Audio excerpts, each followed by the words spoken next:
ठट्टा शाह बंदर के करीब माहीगीरों की कश्ती उलट गई है। 4 माहीगीर डूब गए हैं, एक की लाश निकाली गई है, 2 ताहाल लापता हैं। एक माहीगीर को बचा लिया गया।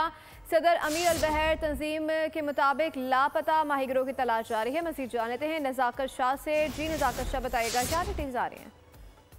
जी, ये शाह बंदर के करीब समंदर में तेज हवाओं के बायस माहीगीरों की कश्ती उलट गई और कश्ती में 4 माहीगीर थे तो 4 माहीगीर डूब गए, जिसमें से एक माहीगीर की जो लाश निकाल ली गई है और एक को जिंदा, बाकी जो 2 माहीगीर है उनकी तलाश जारी है।